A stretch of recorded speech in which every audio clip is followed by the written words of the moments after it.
성도 여러분, 오늘은 국가를 위한 기도 주일입니다. 모든 성도님들이 우리가 나라를 생각하면서 애국하는 마음으로 함께 기도했으면 좋겠습니다. 이 광복절을 맞이해서 우리 교회가 매년 지키는 주일인데요. 내일이 광복절이죠. 혹시 여러분, 제가 설명드리는 이분이 누군지 마음속으로 생각해 보셨으면 좋겠습니다. 한번 맞춰 보십시오. 독립운동가이십니다. 평안도 출신이시고요. 언더우드 선교사가 운영하던 이 구세학당에 입학을 했습니다. 3년 정도 그곳에서 공부를 하다가 예수님을 영접하게 됐습니다. 세문안교회에서 신앙생활을 하셨고요. 상해 임시정부에서 국무총리를 하셨습니다. 여기까지는 잘 모르시겠죠. 민족의 실력을 기르기 위해서 신민회와 흥사단을 세웠습니다. 그리고 만민공동회를 여러 독립운동가들과 개최를 했습니다. 근대학교인 정진학교, 대성학교를 세워서 민족 지도자들을 양성했습니다. 바로 도산 안창호 선생입니다. 한 분 더 제가 설명을 좀 드려보겠습니다. 이것도 한번 맞춰보십시오. 마음속으로. 1902년도에 태어나셨습니다. 이분은 충청도 출신이시고요. 기독교 가정에서 태어나서 숙부가 선교사로 섬기는 매봉교회라는 곳을 다녔습니다. 당시에 충청도에서 선교 사역을 하던 미국 감리교 선교사 사에리시라는 분에게 신앙교육을 받았습니다. 그녀의 도움으로 이화학당을 가게 됩니다. 그리고 이화학당을 다니는 동안에는 서울의 정동교회라는 곳을 이제 출석하게 되었습니다. 그곳에서 신앙생활을 했습니다. 1919년 6명의 자기 친구들을 모아서 학생 결사대를 만들었습니다. 그리고 서울역에서 만세운동을 했습니다. 그리고 고향으로 내려와 사람들이 많이 모이는 장터로 가서 독립선언문을 낭독하고요. 밤새도록 그린 태극기들을 사람들에게 나누어 주고 만세운동을 주도했습니다. 이분의 부모님들도 함께 만세운동에 참여를 했습니다. 그리고 그날 일제의 총칼에 부모님이 목숨을 잃습니다.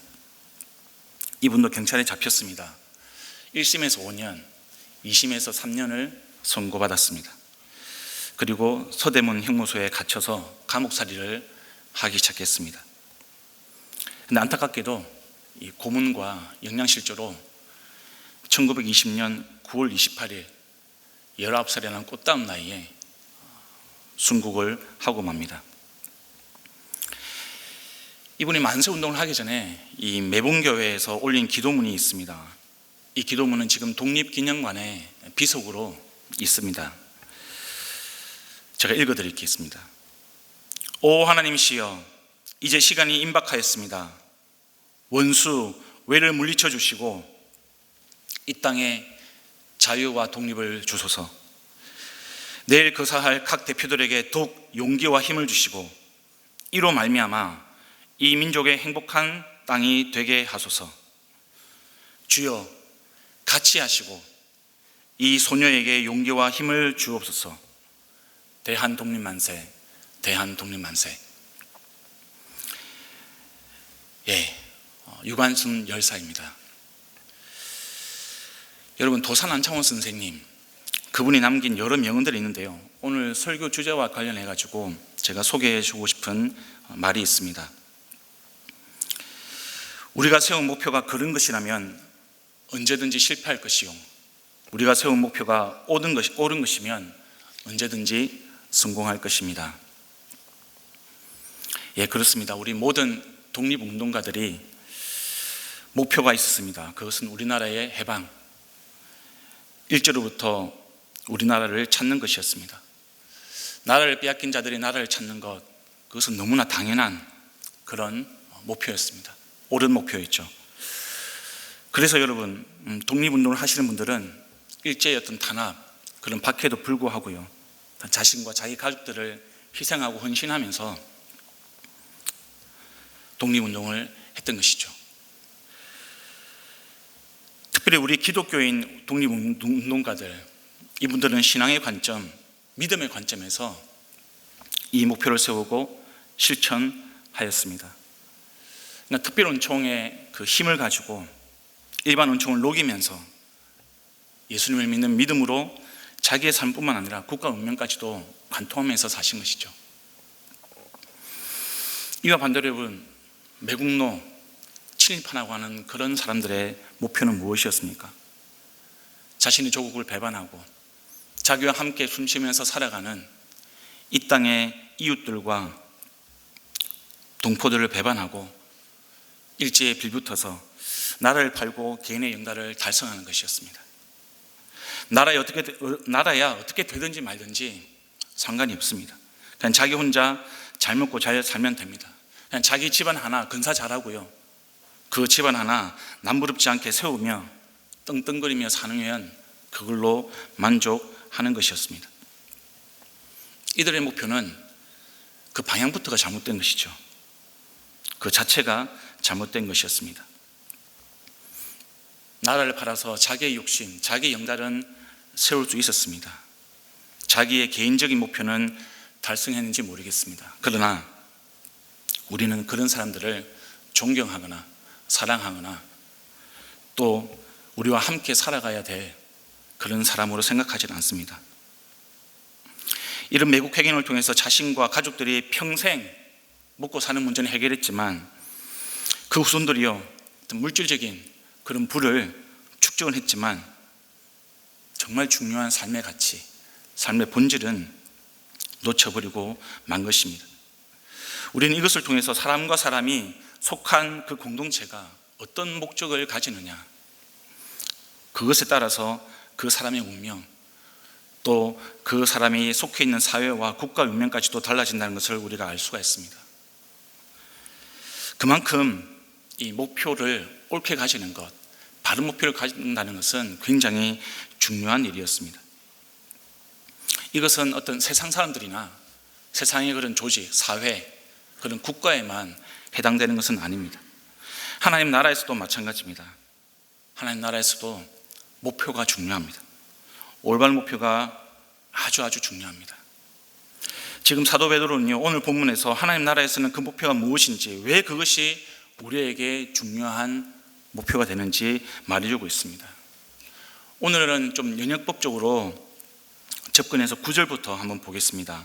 여러분 9절을 보시면 여러분은 믿음의 목표, 곧 여러분의 영혼의 구원을 받는 것입니다, 이렇게 기록이 되어 있습니다. 그러니까 우리의 믿음의 목표는 우리의 영혼의 구원이라는 것을 지금 베드로는 이야기해 주고 있습니다. 개역개정은 이렇게 번역을 하고 있죠. 믿음의 결국 곧 영혼의 구원을 받음이라고 번역을 하고 있습니다. 결국이라고 번역한 이 헬라어 텔로스라는 단어인데요, 이 텔로스라는 단어는 목표 또는 최종 단계라는 의미를 가지고 있습니다. 세 번역이 좀 원문의 의미는 더 잘 살린 것 같습니다. 여러분, 여기서 말하는 믿음, 그 믿음이 무엇입니까? 예수 그리스도를 믿는 믿음입니다. 우리가 예수 그리스도를 믿는 믿음, 그러면 그 믿음의 목표는 무엇일까요? 우리는 왜 예수 그리스도를 믿는 것일까? 맞습니다. 영혼 구원입니다. 아니 목사님, 그걸 몰라서 물어봅니까? 당연한 것 아닙니까? 이렇게 생각하는 분도 계시겠습니다. 근데 여러분, 그 당연한 이야기를 여러분께 지금 물어보고 있는 것입니다. 베드로를 보십시오.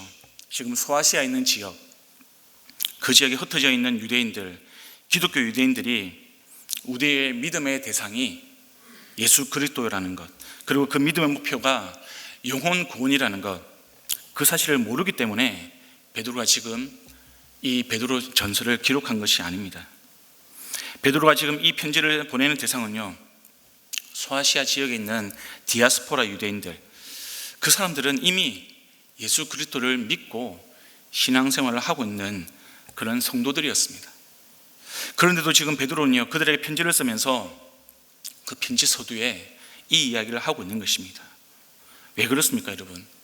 우리가 믿는 믿음의 대상, 그 예수 그리스도, 그리고 그 믿음의 목표인 영혼 구원이라는 것이 명확하지 않으면, 우리가 그것에 집중하지 않으면 우리의 믿음의 뿌리가 흔들리기 때문에 그렇습니다. 우리의 신앙의 뿌리가 제대로 서 있지 못하기 때문에 그렇습니다.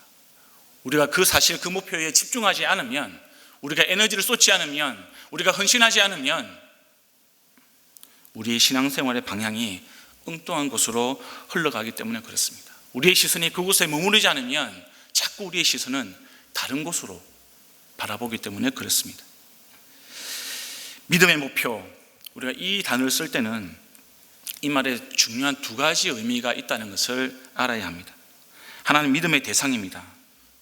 우리가 누구를 믿는가 하는 것입니다. 또 하나는 믿음의 방법입니다. 어떻게 믿는가?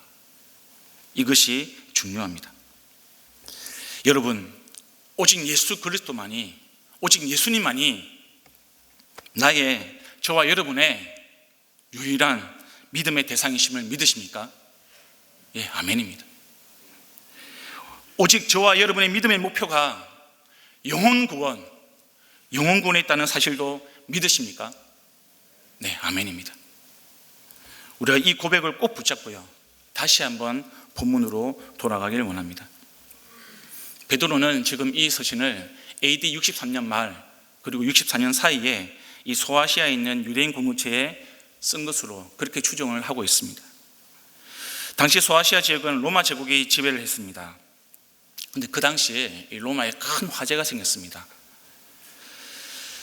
정확한 인명 피해에 대한 기록은 없습니다. 그러나 약 10일 동안 그 화재가 지속이 되었고요. 로마가 그 당시에 14개의 행정구역이 있었는데 그 중에 3개가 전소합니다. 완전히 불에 타버리죠. 그리고 7개가 절반 정도가 불에 타버립니다. 아마도 많은 사람들이 불에 타 죽거나 피해를 입지 않았을까 생각을 합니다. 당시의 황제가 우리가 잘 알고 있는 네로 황제였습니다. 사람들은 재난의 책임을 찾다가 결국 이 최고 대조다인 네로에게 재난의 책임을 돌리기 시작했습니다. 이런 소문도 받아했습니다. 네로가 불을 질렀다. 네로의 측근이 불을 질렀다. 자신에 대한 방화설이 퍼지고 의심이 커지니까 네로가 결국은 이 화재의 원인과 책임을 당시에 로마에 살고 있는 신자들, 그리스도인들에게 돌리기 시작했습니다.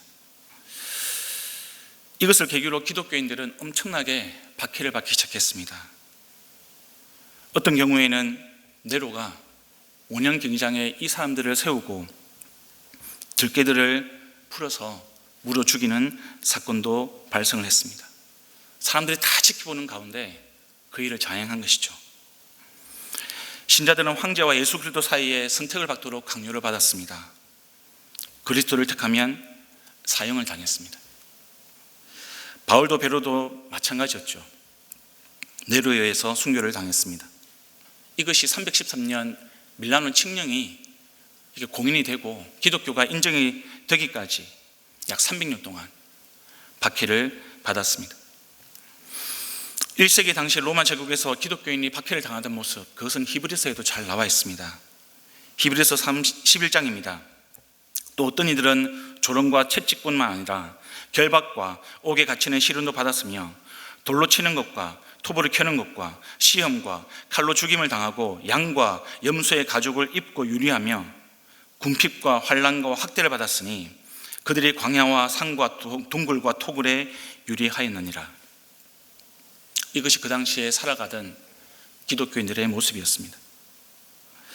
베드로는 기독교인에 대한 로마 제국의 박해가 점점 심해지는 것을 직접 눈으로 보았습니다. 그리고 이 박해는 빠른 시간 안에 로마 제국이 다스리던 모든 지역으로 확대가 되고 있었습니다. 지금 편지를 보내고 있는 그 소아시아 지역에 8만 명 정도의 기독교인들이 살고 있었는데요. 유대 디아스포라 그리스도인들, 이방인 그리스도인들, 이들에게도 로마의 박해가 다가오고 있었던 것입니다. 그래서 지금 베드로는 이 편지를 통해서 이들을 격려하고 점점점 현실로 다가오는 이 박해, 그 고난에 대해서 준비를 시키고 있는 것이죠. 이를 통해서 우리가 유의해야 하는 것은 우리의 믿음, 그리고 영혼 구원이라는 것이 이 믿음의 목표가 고난과 박해에 의해서 흔들릴 수 있다는 것을 우리가 알 수가 있는 것이죠. 고난과 박해가 그리스도인들의 믿음에 전혀 아무런 영향이 없다면 굳이 뭐 하려고 이 베드로가 이 편지를 쓰겠습니까? 고난 때문에, 박해 때문에 본인의 눈으로 직접 보니까 황제와 그리스도 사이에서 배교하는 일들이 발생하더라는 겁니다. 고난이 오니까, 박해가 오니까 믿음이 흔들린 것을 베드로가 보았던 겁니다.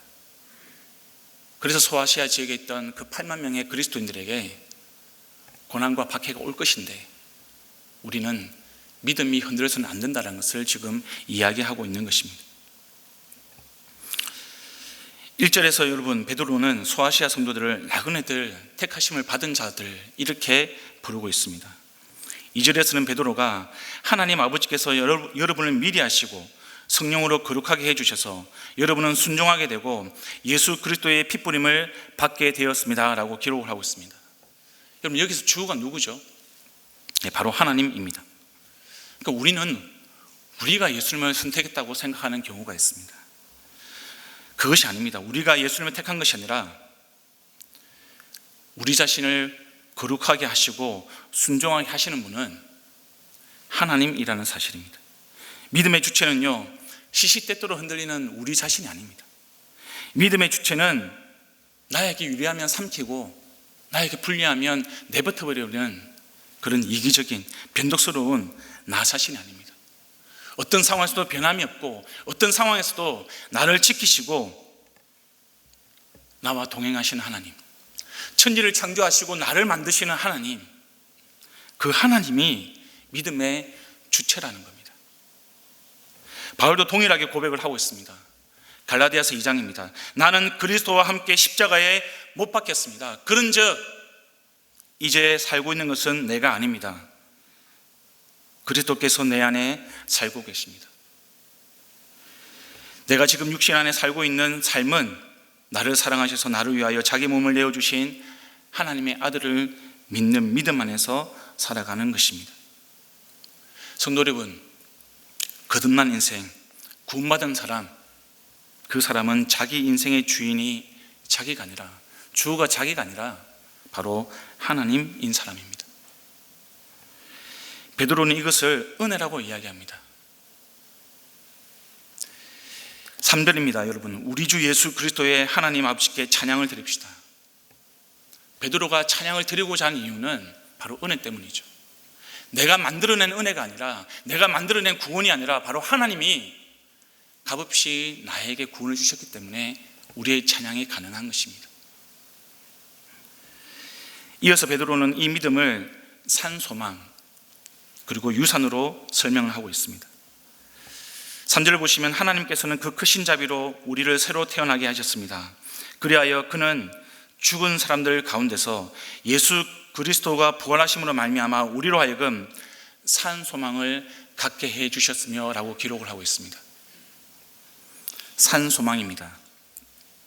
여러분, 소망과 비슷한 단어가 있습니다. 희망이라는 단어죠. 근데 여러분, 소망과 희망이 어떻게 다릅니까? 희망은 내가 스스로 바라는 것입니다. 내가 원하는 것입니다. 근데 소망은 살아계신 하나님의 약속에 기반을 하고 있습니다. 나의 능력과 의지와 상관없이 하나님의 약속, 하나님이 정하신 것, 그것을 바라보는 것, 그것이 바로 소망입니다. 하나님이 시작하시죠. 하나님이 인도하십니다. 하나님이 동행하십니다. 우리가 넘어지고 지치면 기다려 주십니다. 그리고 끝까지 그 소망을 이루도록 도와주십니다. 그것이 바로 산 소망입니다. 베드로가 지금 이 소망을 살아있다고 표현한 까닭이 무엇인가? 바로 이 소망이 그리스도의 십자가의 고난 그리고 죽음으로부터 시작해서 예수 그리스도의 부활과 영생으로 이어지기 때문에 그렇습니다. 그것으로 완성되기 때문에 그렇습니다. 그럼 여러분, 죽은 소망이 무엇입니까? 산 소망이 있으면 죽은 소망도 있을 거잖아요. 그것은 죽음이 다가오는 순간 끝이 나는 것, 그것이 바로 죽은 소망입니다. 죽음의 순간에 끝이 나는 세상의 소망들, 우리가 죽으면 모든 것들이 부질없이 사라져버리는 그런 신기로 같은 소망들, 부활과 영생과 아무런 관계가 없는 그런 이 세상의 소망들, 잠시 있다가 사라지는 그런 모든 것들, 그것이 바로 죽은 소망입니다. 성도 여러분, 고난과 죽음은 끝이 아닙니다. 시작입니다. 우리의 목적지는 영혼 구원입니다. 부활과 영생입니다. 이것이 산 소망이죠. 저와 여러분이 붙들어야 하는 우리 믿음의 목표인 것입니다. 베드로는 또 4절에서 이렇게 산 소망을 유산으로 설명을 합니다. 썩지 않고 더러워지지 않고 낡아 없어지지 않는 유산을 물려받게 하셨습니다. 이 유산은 여러분을 위하여 하늘에 간직되어 있습니다. 여러분, 유산이라는 단어를 꼭 기억해 주십시오. 하나님이 주신 유산의 특징을 지금 베드로가 설명을 하고 있습니다. 더러워지지 않습니다. 썩지 않습니다. 낡아 없어지지 않습니다. 영원하기 때문에 그렇습니다. 영원하기 때문에, 영원한 생명이기 때문에 썩지 않고 더러워지지 않고 낡아 없어지지 않습니다. 반대로 사라지는 것들, 낡아지는 것들, 더러워지는 것, 그것은 하나님이 주신 유산이 아닌 거죠. 이 땅에서 영원한 것이 있습니까, 여러분? 예, 없습니다. 그래서 여러분, 우리의 유산은 이 땅에 없는 것이죠. 하늘에 있다라고 지금 베드로가 이야기하고 있지 않습니까? 저와 여러분요, 노후 대책이 필요한 사람이 아니라 하나님께서 이미 저와 여러분을 위해서 사후 대책을 만들어 놓은 존재들입니다. 우리는 그냥 그저 하나님만 믿으면 되는 사람들, 우리를 위해서 모든 것을 준비하시고 영원한 유산을 준비하신 그 하나님, 그 하나님을 의지하면 되는 것이죠. 그런데 여러분, 우리는 우리의 유산이 이 땅에 있는 것처럼 생각하고 그렇게 행동하고 살아가고 있는 겁니다. 이 땅을 살아갈 때 필요한 것들, 예, 중요합니다. 우리가 이 땅을 살아가기 위해서 먹고 마시고 살아가는 것들 필요합니다. 그러나 그것이 그것보다 더 중요한 것은 그 모든 것들이 하나님 주신 유산은 아니라는 겁니다. 우리에게 필요해서 주신 것 맞습니다. 그러나 사라지는 것들입니다. 그것은 하나님이 우리에게 주시는 유산이 아니라는 것을 우리가 잊어서는 안 되는 것이죠. 그럼에도 불구하고 우리는 그것이 영원한 것이라 생각하면서 움켜쥐고 잡으려고 합니다. 내가 움켜쥐지 못하면, 내가 잡지 못하면 내 자식이라도 그것을 움켰으면 좋겠고, 내 후손들이라도 그것을 잡았으면 좋겠고, 이런 생각을 하면서 오늘 하루를 살아가고 있지는 않은지 우리가 다시 한번 살펴볼 일입니다. 오전에 이렇게 기록을 하고 있습니다. 하나님께서는 여러분의 믿음을 보시고 그의 능력으로 여러분을 보호해 주시며 마지막 때에 나타나기로 되어 있는 구원을 얻게 해 주십니다. 여기서 말하는 믿음이 어떤 믿음입니까? 예수 그리스도의 핏부림과 부활하심을 믿는 믿음, 예수님을 구주로 믿는 믿음입니다. 그러면 하나님이 이 믿음을 가진 우리들을 보호해 주시고 구원을 해 주신다는 겁니다. 여기서도 주체는 누구죠? 하나님입니다. 지금 베드로는 반복해서 우리의 믿음이 우리가 주체가 아니라 하나님이라는 사실을 이야기해 주고 있습니다. 6절에 이렇게 시작합니다. 그러므로, 그러니까 1절에서 5절이 이유고요, 6절이 그 결과라는 거죠. 그러므로 여러분이 지금 잠시 동안 여러 가지 시련 속에서 어쩔 수 없이 슬픔을 당하게 되었다 하더라도 기뻐하십시오. 여러분, 우리는 예수 그리스도를 믿는 믿음으로 인해서 부활과 영생의 산 소망, 그리고 하늘의 유산을 받은 존재들입니다. 그것을 받았기 때문에 이 세상의 시련과 슬픔을 당해도 그것을 잠시라고 생각하고 기뻐할 수 있다라고 지금 베드로가 이야기를 하고 있습니다. 여러분, 시련과 슬픔이 사라진다고 이야기합니까? 없다고 이야기합니까? 아닙니다. 그렇지 않습니다. 시련은 있습니다. 슬픔은 있습니다. 그러나 하나님이 주신 소망을 붙드는 사람, 그 산 소망을 가진 사람, 하나님의 유산을 가진 사람은 그것을 감당할 수 있다는 겁니다. 그것을 이겨낼 수 있다는 겁니다. 우리의 믿음은 슬픔이 없어지고 고난이 없어지는 그것이 우리의 믿음이 아니라, 고난이 올 때, 슬픔이 올 때, 상실감이 찾아올 때 우리가 가진 믿음으로 그것을 감당해내는 사람, 그것을 이겨내는 사람, 그 믿음을 하나님이 우리에게 주시는 겁니다. 7절에서 베드로는 성도가 겪는 시련과 슬픔이 어떤 의미를 가졌는지 우리에게 이야기를 해주고 있습니다. 우리의 믿음을 단련을 합니다. 금보다 더 존귀한 존재로 만든다고 합니다. 이것이 하나님께서 성도에게 허락하시는 시련과 슬픔과 고난의 의미인 것이죠.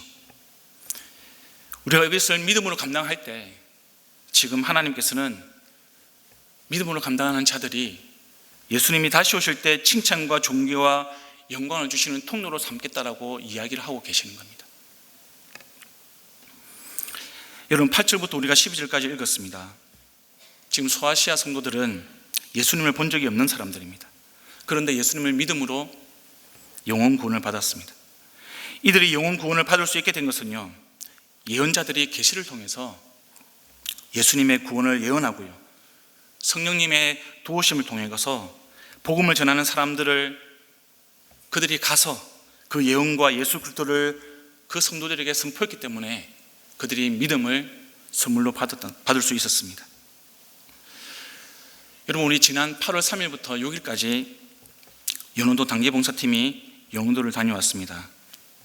설교를 준비하면서 제가 말씀을 묵상하는데요, 연흥도에서 만났던 한 분 어르신이 생각이 많이 났습니다. 이분은 한방치료를 받으러 오신 분입니다. 올해 86세가 되신 어르신이었습니다. 교회를 안 다니신다고 하시더라고요. 그래서 침 맞는 그 사이에 복음을 전하려고 했습니다. 그분에게 복음을 제시하면서 죄를 설명하는데, 제가 부모를 떠난 자녀를 그 불효, 그것을 죄에 비유하면서 복음을 제시를 하려고 했습니다. 그래서 제가 그 어르신께 물어봤습니다. 어르신은 자녀가 어떻게 되십니까? 전혀 뜻밖의 말씀을 하셨습니다. 자녀가 4명이 있었는데 올해 초에 40대였던 둘째 아들이 암으로 세상을 먼저 떠났다는 겁니다. 그 이야기를 듣는 순간 그냥 가슴이 먹먹해져 가지고요, 제가 말을 못 잇겠더라고요. 아무런 말을 할 수가 없었습니다. 하나님께 기도를 했습니다. 하나님, 이 어르신을 위로해 주십시오.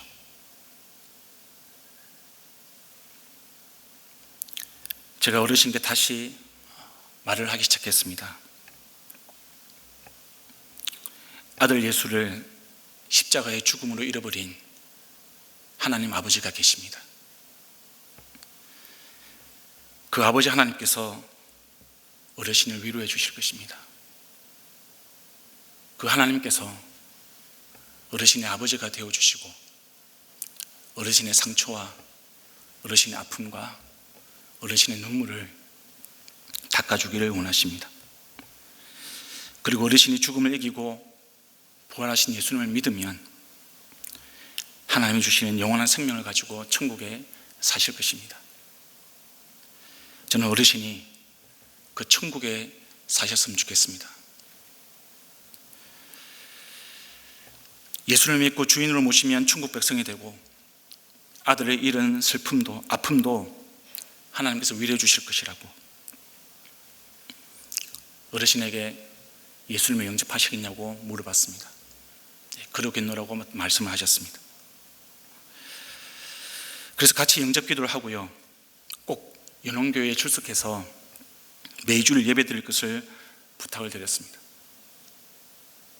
성도 여러분, 한 명의 영혼이지만 86세가 된 노구를 이끌고 아무도 찾지 않는 그 섬에서 살아가는 인생이지만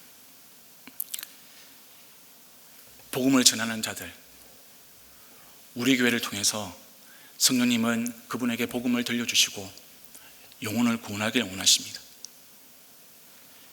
함께 기도해 주시길 부탁드립니다. 마지막으로 여러분, 임도마 재헌신 선교사님 이야기를 하면서 오늘 설교를 마무리하려고 합니다. 작년에 우리 아프가니스탄에서 탈출해서 피신해서 우리나라에 온 사람들이 많습니다. 용인과 화성 지역에도 한 40명 정도가 정착을 하기 시작했습니다. 그 가정들마다 아이들이 좀 많은데요. 아프간 가정 아이들이 여름 방학을 맞이했습니다. 지난 2주간에 우리 성도님들을 비롯해서 많은 분들이 라이딩도 하고 또 교사로도 섬기고 해가지고요. 2주 동안 보충학습을 진행을 했었습니다. 그리고 지난 금요일이 이제 마지막 날이었습니다. 아이들 실내 레포츠 시설을 우리가 가서 아이들 마음껏 놀 수 있도록 그렇게 배려를 했습니다. 아이들을 이렇게 들여보내고요. 저는 이렇게 선교사님들하고 대화를 했습니다. 근데 여러분, 대화 내용 중에 제가 그 대화 내용이 어떤 것인지 이렇게 곰곰이 집에 와서 묵상을 하는데요. 그분이 어떤 개인적인 개인의 안녕, 개인의 삶을 위해서 뭐가 필요하다, 자신의 개인의 삶을 나눈 내용이 하나도 없더라고요. 제가 기억을 더듬어 보니까 오로지 아프간 영혼들, 아프간에 있는 제자들의 그 불안한 삶과 그 제자들에 대한 걱정들,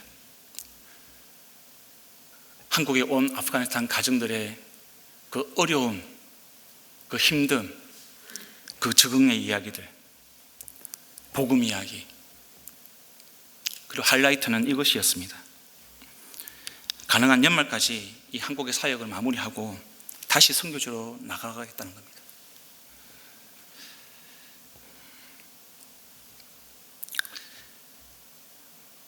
지난 2월에 열방의 셈이 있었습니다.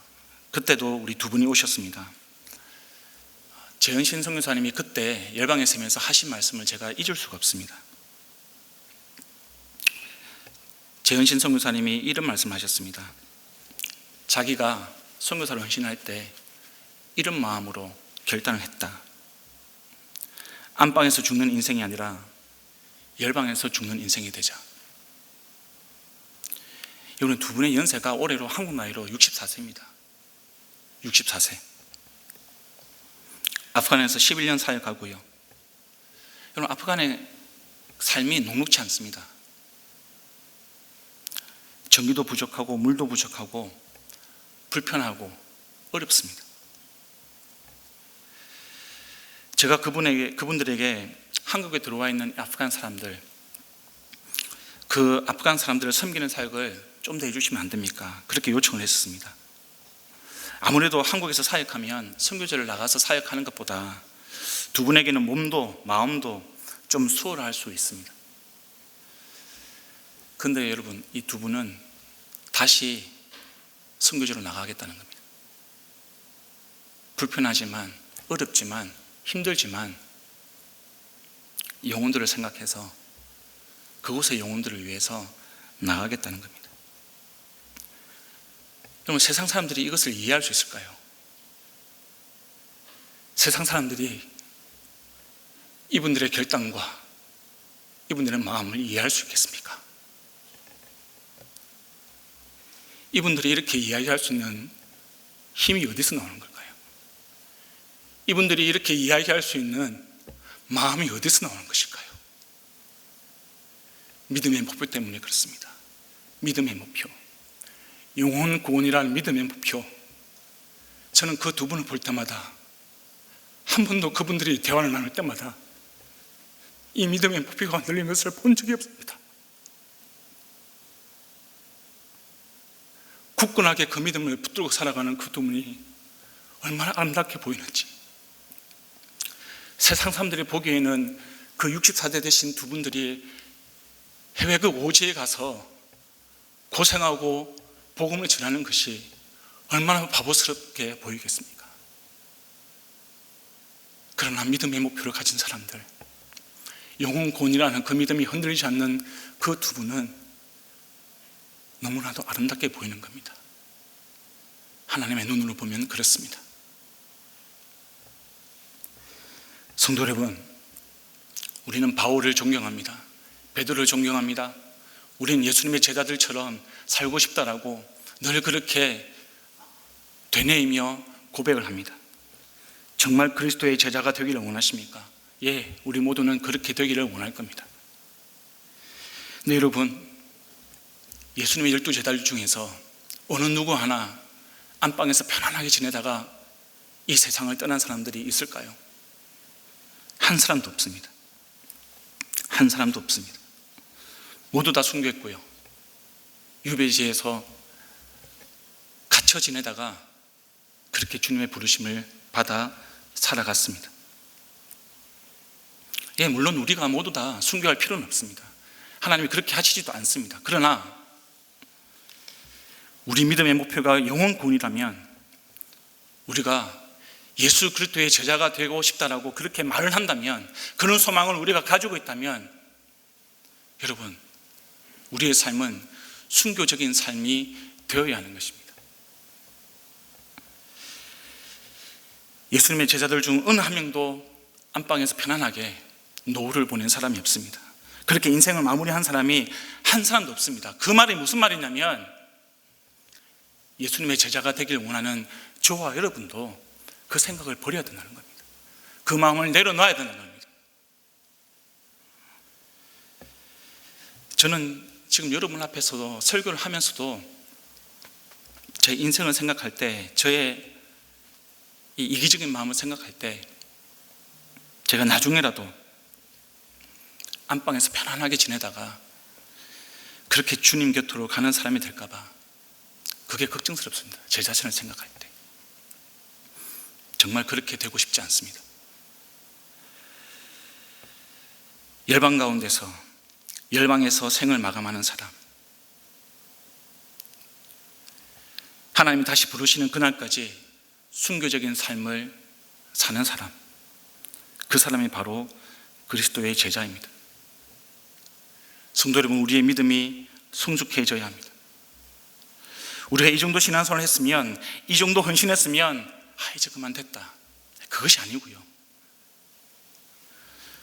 우리가 스스로 그렇게 교만하게 생각하지 말고 날마다 믿음의 길, 십자가의 길, 예수 그리스도의 길, 고난의 길, 박해의 길,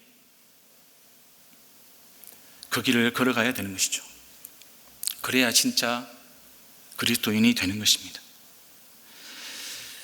사랑하는 성도 여러분, 저와 여러분이 믿음의 목표, 영혼 구원에 대해서 흔들림 없이 그 믿음의 목표를 붙들고 살아가는 주님의 백성이 되기를 우리 주님의 이름으로 축원드립니다.